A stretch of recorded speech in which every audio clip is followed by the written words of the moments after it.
बिस्मिल्लाहिर्रहमानिर्रहीम। अस्सलाम वालेकुम नाज़रीन, आप यूट्यूब चैनल देख रहे हैं। मैं इमरान खान हूँ। हमने आपको बताया कि थोड़े दिन पहले एक मुलाकात हुई है नियोम शहर में इसराइल के वज़ीर आज़म और जो वली अहद हैं सऊदी अरब के मोहम्मद बिन सलमान, उनके दरमियान। और इस मुलाकात में अमरीकी जो सेक्रेटरी ऑफ द स्टेट हैं अमेरिका के ख़ारजा के, वो भी मौजूद थे, माइक पोम्पियो। और ये बड़ी अहम तरीन मुलाकात थी और सऊदी अरब में कोई पहली मरतबा इसराइली वज़ीर आज़म गया था।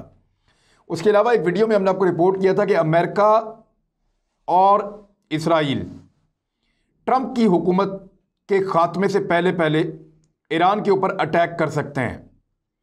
और वो इसलिए कि क्योंकि जो बाइडन जो है वो जब इक़्तिदार में आएगा तो फिर ईरान के साथ मुआहदा करेगा। जो बाइडन की जो जमात है डेमोक्रेट्स, उन्होंने पहले भी मुआहदा किया था ईरान के साथ, एटमी मुआहदा, और वो अब भी मुआहदा करने की तैयारी कर चुके हैं। जब वो ईरान के साथ एटमी मुआहदा करेंगे तो ईरान के ऊपर से पाबंदियां ख़त्म होंगी और उन पाबंदियां ख़त्म होने के बाद ईरान आज़ादी के साथ बहुत सारे काम कर पाएगा, तिजारत भी कर पाएगा, दौलत कमा पाएगा, आसपास के मुल्कों का फ़ायदा होगा। ख़ासतौर पे पाकिस्तान को इसका बहुत बड़ा फ़ायदा होने जा रहा है। ये बात मुझे प्राइम मिनिस्टर ऑफ पाकिस्तान ने भी बताई थी।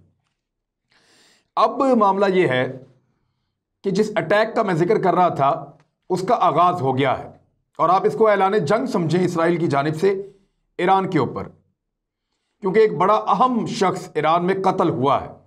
और यह कत्ल बिल्कुल वैसे हुआ है जैसे टारगेट किलिंग की जाती है हॉलीवुड की फिल्मों में, बड़ी ज़बरदस्त प्लानिंग के साथ, बड़ी ज़बरदस्त इंटेलिजेंस के साथ एक साइंटिस्ट को कत्ल किया गया है। ये एक साइंसदान है और ये बहुत बड़ा साइंसदान है। अभी मैं इसके बारे में आपको बहुत कुछ बताऊंगा। इसका नाम है मोहसिन फ़खरीज़ादे। इसे फादर ऑफ न्यूक्लियर प्रोग्राम कहा जाता है ईरान के लिए, यानी ईरान का जो एटॉमिक प्रोग्राम है इस शख्स को उसका बाप करार दिया जाता है, मोहसिन फ़खरीज़ादे। और पूरा नाम है मोहसिन फ़खरीज़ादे महाबादी। ईरान का ही रहने वाला है, ईरान का एक सीनियर साइंटिस्ट है और ये बाकायदा आप इसको फ़ौजी भी कह सकते हैं क्योंकि इसका मिलिट्री का पूरा एक कैरियर है। ये जो रेवोल्यूशनरी गार्ड हैं उनका ये सीनियर ऑफिसर भी है और इसके अलावा ये शख्स साइंटिस्ट है। अब बहुत सारे अहम जगहों पे ये काम कर रहा था। Imam Hussein university atomic energy organisation of Iran, उसका ये न्यूक्लियर साइंटिस्ट है, उसका ये हेड था। और इसके अलावा इस शख्स के पास बहुत सारे अहम ओहदे मौजूद थे। और एक जो ईरान का प्रोजेक्ट 111, एक ईरान का प्रोजेक्ट है, उसको प्रोजेक्ट 111 कहा जाता है। आप उसको जाके देख सकते हैं, इंटरनेट पे चेक कर सकते हैं खुद। ये जो प्रोजेक्ट 111 है ये एटमी हथियारों को बनाने के हवाले से ईरान का एक खुफिया प्रोजेक्ट है। और इसके बारे में अमेरिका और यूरोप की जो एजेंसीज हैं, मुसाद, उनकी बहुत सारी रिपोर्टें मौजूद हैं कि ईरान जो न्यूक्लियर हथियार बना रहा था, जो बम और मिसाइल टेक्नोलॉजीज बना रहा था, उसके लिए जो प्रोजेक्ट काम कर रहा था वो प्रोजेक्ट 111 है उसका नाम। और इस प्रोजेक्ट का इंचार्ज भी फ़खरीज़ादे था, यही साइंसदान जिसको कत्ल किया गया। कत्ल कैसे किया गया वो पूरा तरीका वारदात में आपको बताता हूं कि कैसे उन लोगों ने अटैक किया और किस तरह उन्होंने ये टारगेट अचीव किया। बहरहाल फ़खरीज़ादे प्रोजेक्ट 111 का भी इंचार्ज था। और उसके अलावा एक डॉक्यूमेंट जो था वो 2007 में ईरान का एक इंटरनल डॉक्यूमेंट था, अंदरूनी खुफिया कागजात उसके कुछ लीक हुए थे ईरान के।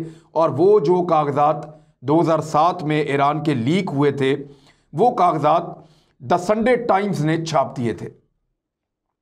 और उन कागजात के मुताबिक ये साबित हो रहा था कि जो फ़खरीज़ादे है, मोहसिन फ़खरीज़ादे, वो chairman of the field for the expansion of deployment of advance technology, Iran का एक इदारा है, ये उसका चेयरमैन है। अब इसको आप, इसका जो नाम है वो इतना लंबा है, FEDAT, इसको, इसका मुखफ़्फ़ इन अल्फाज का ये है। अब ये एक कवर नाम था इस ऑर्गेनाइजेशन का जो ईरान के जोहरी हथियारों की बनावट के लिए या उसको बनाने के लिए या उनकी तैयारी के लिए जो मंसूबा काम कर रहा था, उसका जो दूसरा नाम ईरान ने रखा हुआ था खुफिया, वो नाम था उसका expansion of development of advanced technology. अब उस डिपार्टमेंट का खुफिया कागजात के मुताबिक जो द संडे मैगजीन ने छापे थे, संडे टाइम्स ने, उसके मुताबिक chairman of the field for the expansion of development of advance technology जो था वो यही आदमी था, जिसका नाम है मोहसिन फ़खरीज़ादे। अब कुछ और रिपोर्टें भी हैं इनके बारे में, इनके ऊपर कुछ पाबंदियां लगी हुई थी अक़वाम मुत्तहिदा की जानिब से, इसी शख्स के ऊपर पाबंदियां थी। और वो पाबंदियां क्यों थी वो मैं आपको बताता हूं, क्योंकि एक इदारा है इंटरनेशनल, जिसको आप कहते हैं इंटरनेशनल एटॉमिक एनर्जी एजेंसी।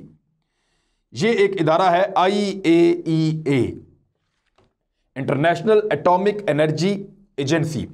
ये इस चीज़ को चेक करती है कि अगर किसी मुल्क के अंदर कोई एटॉमिक प्रोजेक्ट चल रहा है तो वो एनर्जी के लिए है या हथियार बनाने के लिए है, क्योंकि इसी एटम को आप एनर्जी के लिए इस्तेमाल कर सकते हैं, तवानाई के लिए इस्तेमाल कर सकते हैं अगर आप कंट्रोल तरीके से इसको करें तो, और इसी को आप मिसाइल के ज़रिए से फायर कर सकते हैं, इसको एटम बम के तौर पे भी इस्तेमाल कर सकते हैं। तो थोड़ा सा फ़र्क होता है, और उसके लिए उन्होंने एक एजेंसी बनाई है कि कौन सा मुल्क किस मकसद के लिए यूरेनियम को इस्तेमाल कर रहा है। यानी मखसूस धातुओं से एटम बम बनता है, उनको अगर इस्तेमाल करना है तो आप एनर्जी भी बना सकते हैं, बम भी बना सकते हैं। तो ये जो इदारा है इंटरनेशनल एटॉमिक एनर्जी एजेंसी, ये बताती है कि आप किस मकसद के लिए इसको इस्तेमाल कर रहे हैं। आप बम बनाना चाहते हैं, मिसाइल्स में डालना चाहते हैं, या आप इसको इस्तेमाल करना चाहते हैं तवानाई हासिल करने के लिए, एनर्जी हासिल करने के लिए।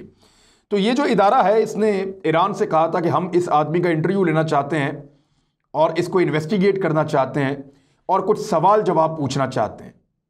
अब यही इदारा जो है ये ईरान के अंदर मुख्तलिफ जगहों पे जाता था, इंक्वायरी करता था। उससे पहले ये इदारा इराक के अंदर भी इंक्वायरियां करता रहा, लेकिन बाद में इराक के ऊपर हमला कर दिया गया मुश्तरका तौर पे, ये इल्ज़ाम लगा के वहाँ पे वेपन ऑफ मैस डिस्ट्रक्शंस हैं, तो WMDs इसको कहते हैं, वेपन ऑफ मैस डिस्ट्रक्शन।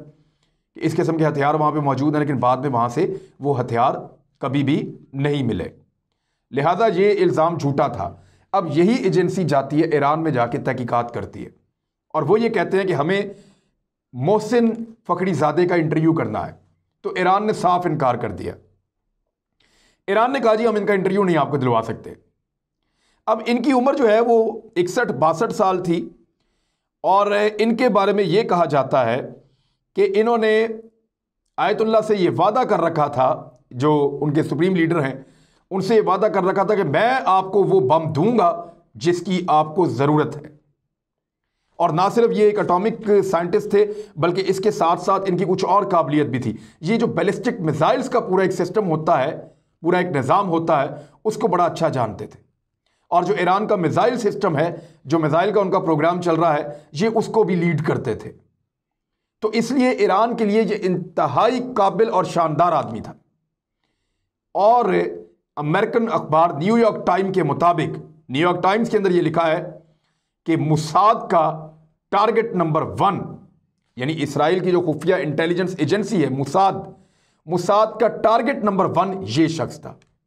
इसको उन्होंने किसी तरह कत्ल करना है। पहले वो कोशिशें कर चुके लेकिन कामयाब नहीं हुए। ईरान के दीगर साइंसदानों के ऊपर भी हमला किया जा चुका है माजी में, और उनमें से कुछ को शहीद भी किया जा चुका है। अब कुछ अर्सा पहले मैंने आपको एक खबर दी थी, आज से चंद माह पहले, कि BBC को एक ईमेल मौसूल हुई और उसमें कुछ तस्वीर दिखाई गई कि हमने ईरान की एक एटॉमिक साइट जो है उसका एक एरिया पूरा तबाह कर दिया है। और ये जो ईमेल थी ये भेजी थी होमलैंड पैंथर्स ने। होमलैंड पैंथर जो है वो इसराइली एक ग्रुप है जो इस किस्म के उल्टे सीधे काम करता है, जैसे ब्लैक वाटर्स बनाई थी CIA ने, अमेरिका ने, इस तरह की और बहुत सारी एजेंसियां बनती हैं, बहुत सारी तंजीमें बनती हैं। तो ये होमलैंड पैंथर्स हैं। इन्होंने क्लेम किया था कि इन्होंने इसराइल की जो एटॉमिक साइट है उसके ऊपर अटैक किया है। तो अब जो इनका नया क्लेम है यानी ये क्लेम अभी इन्होंने नहीं किया, लेकिन न्यूयॉर्क टाइम ये लिख रहा है कि मुसाद का टारगेट नंबर 1 ये साइंटिस्ट था। अब कैसे, मैं उसकी तफसील में जाने के बजाय आपको एक वाकया सिर्फ बता देता हूं कि 2018 में इसराइली वज़ीर आज़म जो है ना, बेंजामिन नेतन्याहू, उसने एक ब्रीफिंग देते हुए अपनी ऑडियंस को यह बताया कि ईरान एटमी हथियार बना रहा है और वो एटमी तजर्बे के बहुत करीब पहुंच चुका है और किसी भी वक्त वो अपने आप को एटॉमिक पावर डिक्लेयर कर सकता है। और अगर ईरान ने भी एटमी हथियार बना लिए तो वो एक बहुत बड़ी मुसीबत बन जाएगा इसराइल के लिए। इसराइल पाकिस्तान के एटमी हथियारों से जान छुड़ाना चाहता है, और अगर ईरान ने भी साथ बना लिए तो इसराइल के लिए ख़तरा दोहरा हो जाएगा, ये उनको लगता है। अब उस दिन ये ब्रीफिंग देते हुए इसराइली वज़ीर आज़म ने जो नाम लिया था वो नाम था मोहसिन फ़खरीज़ादे का। और मोहसिन फ़खरीज़ादे का नाम लेने के बाद उन्होंने अपने सामीन से उसी वक्त कहा था कि इस नाम को आप याद रखिएगा। ये कहा था उस वक्त इसराइली वज़ीर आज़म ने, और इसलिए कहा था कि इस नाम को आप याद रखिएगा, ये आपको सुनने को मिलेगा, और आज ये सबको सुनने के लिए मिल रहा है। और ईरान के इस अजीम साइंटिस्ट को शहीद कर दिया गया है और ये अब इस दुनिया में नहीं रहे। और ये कुछ इसराइलियों के मुताबिक और अमेरिकन के मुताबिक, इवन पेंटागन के ऑफिशियल्स के मुताबिक, इनके बगैर ईरान के लिए ज़्यादा मुश्किल हो जाएगा अपने न्यूक्लियर प्रोग्राम को पाया तकमील तक पहुंचाना। अगर ईरान एटम बम बनाना चाहता है तो ये साइंटिस्ट के हलाकत के बाद, इनकी शहादत के बाद, ईरान के लिए ये काम कई गुना मुश्किल हो चुका है। इनके साथ बहुत सारे गार्ड्स होते थे, सिक्योरिटी होती थी। ये अपनी फैमिली के साथ मूव कर रहे थे ईरान में। एक गांव से ये निकले थे और एक शाहराह के ऊपर इनके ऊपर अटैक हुआ है। अटैक किस तरीके से हुआ, जो वहाँ के मीडिया ने रिपोर्ट किया और जिस तरह से बताया जा रहा है, वो ये है कि एक ट्रक खड़ा हुआ था, उस ट्रक के अंदर बहुत सारी लकड़ी थी और लकड़ियों के उस ढेर के नीचे जो है एक बम छुपाया गया था। जब इनका काफ़िला वहाँ से गुजरा तो वो बम ब्लास्ट हुआ, उसकी वजह से इनका काफ़िला रुका, वहाँ पे बहुत दूर तक मलबा बिखर गया। तो फौरी तौर पे 5 गनमैन मुख्तलिफ सिमतों से निकले और उन्होंने अंधाधुंध फायरिंग की है। इसमें जो लोग 7 लोग इसमें मारे गए हैं, जिनमें से एक मोहसिन फ़खरीज़ादे और कुछ उनकी फैमिली के लोग इंजर्ड हुए हैं। अभी सारी तफसीलात तो अभी तक नहीं आ रही, लेकिन ये पता है कि उनके कुछ गार्ड्स भी, जो उनके साथ सिक्योरिटी मौजूद थी, वो भी इस वाक़े में शहीद हुए हैं। जबकि जिन लोगों ने अटैक किया उनके बारे में कहा जा रहा है कि उनके भी कुछ लोग जवाबी फायरिंग में ज़ख्मी हुए, लेकिन वो वहाँ से भागने में कामयाब हो गए। अब तक की इतलात तो ये है। अब 61-62 साल इनकी उम्र थी और ईरान के एटमी प्रोग्राम के ये बानी थे और उसको ये चला रहे थे। डोनाल्ड ट्रंप का ट्विटर अब इस सारे मामले से भरा हुआ है। इसराइल ने इसके ऊपर अभी तक ये नहीं कहा कि हमने ये किया या नहीं किया, लेकिन डोनाल्ड ट्रंप के ट्विटर पे आप चले जाएं तो आपको पता चल जाएगा कि एग्जैक्टली इसराइल ने किया है, एग्जैक्टली मोसाद ने किया है और अमेरिकन इस वक्त की जो गवर्नमेंट है उनकी मर्जी के साथ किया है। वो ये चाहते हैं कि उनको इस बात का आइडिया है कि जैसे ही जो बाइडन की हुकूमत आएगी वो ईरान के साथ डील करेंगे, न्यूक्लियर डील, और उसके नतीजे में ईरान पे पाबंदियां खत्म हो जाएंगी। तो उससे पहले पहले, वो हुकूमत आने से पहले पहले ईरान के न्यूक्लियर एसेट्स को और इस तरह के लोगों को जो उसको एटॉमिक पावर बना सकें, जितना हो सके डोनाल्ड ट्रंप के दौरे हुकूमत में नुकसान पहुंचाया जाए, पहुंचा दिया जाए। और यही तय हुआ था मोहम्मद बिन सलमान में और नेतन्याहू में, और यही तय हुआ था माइक पोम्पियो में और डोनाल्ड ट्रंप में और इन सारे लोगों के बीच में। अब नेक्सस आपको बड़े आराम से समझ आ गया होगा। ईरान के लिए ये एक बहुत बड़ा नुकसान है और इस नुकसान से अब वो कैसे निकलता है और इसका बदला कैसे लेता है, क्योंकि ईरान ने स्टेट अवे ये कहा है कि ये हमला इसराइल ने किया है और इसराइल इसका खुमियाजा भुगतेगा। जबकि दूसरी जानिब अमेरिकन अखबार न्यूयॉर्क टाइम और दीगर अखबारात ने ये क्लेम कर दिया है कि वाकई ये हमला इसराइल ने किया है और इसराइल ने अपना टारगेट नंबर 1 उनकी एजेंसी मोसाद ने अचीव कर लिया है। अब देखना है कि ईरान इसका जवाब कैसे देता है और उसके जवाब के बाद सिचुएशन किस समझ जाती है। क्या कोई महदूद जंग हो सकती है इसराइल और ईरान में, या ईरान ने अगर इसराइली किसी टारगेट को टारगेट करना है, निशाना बनाना है किसी जगह को, तो वो कौन सी जगह होगी, किस जगह पे वो ऐसा करेगा। ये वो सवालात हैं जिनका जवाब हमें आने वाले दिनों में मिलेगा। अपना ख्याल रखिएगा, अपने इस चैनल का भी। अल्लाह हाफ़िज़।